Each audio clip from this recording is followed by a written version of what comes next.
ஏண்டா பால் பாக்கெட் வாங்கி பசுமாட்டுக்கே கொடுத்த மாதிரி சேல்ஸ்மேன் வீட்லயே சேல்ஸ் பண்ண வந்திருக்க. உன் வேலை வேற எங்கேயா காட்ட வேண்டியதானே? ஏன்டா சொல்ல மாட்டேன்? ஏன் சொல்ல மாட்டேன்?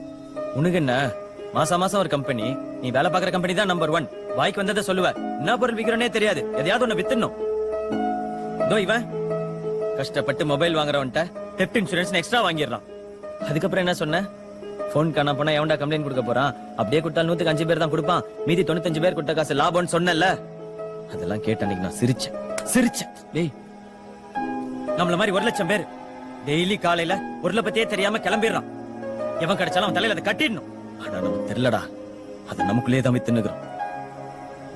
நான் முன் பாக்கெட்ல இருந்து 10 ரூபாய் எடுத்தா எனக்கே தெரியாம இன்னொருத்தன் பின் பாக்கெட்ல இருந்து 20 ரூபாய் எடுக்கிறான். தோ இந்த வாட்டர் பியூரிஃபையர் இவன் தான் கொடுத்தான். வாழ்க்கை பூரா எந்த பிரச்சனையும் இல்லன்னா வாரம் பிரச்சனை. ஃபில்டர் மாத்தினே இருக்கிறேன். அந்த டேபிள் எனக்கு தேவையா இல்லையானே கேட்காம மேல் வீட்டுல இருக்குது கீழ் வீட்டுல இருக்குதுன்னு கொண்டாந்து என் வீட்லயே வித்துட்டு போயிட்டான்.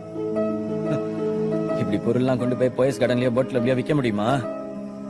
எப்படிடா கஷ்டப்பட்டு சம்பாதிக்கிற பணம் மாசம் 10,000 ரூபாய் காணாம போதேன்னு பார்த்தா அது ஒருத்தன் திருடல, 100 ரூபாயா 100 பேர் திருடுறான். கரெக்டரா? நம்ம எல்லாம் கூலிப்படதான். எங்க இங்க இருக்கிற ஒருத்தன் சொல்லு, போய் சொல்லாம ஏமாத்தாம பொருளை வித்தான் சொல்லுங்கடா. நம்மளாம் பொருளை வைக்கலடா, பொய்ய வித்துனுக்குறோம். இப்பெல்லாம் தயாரிக்கிறவனோட விக்ரம் அதிகமாயிட்டான்.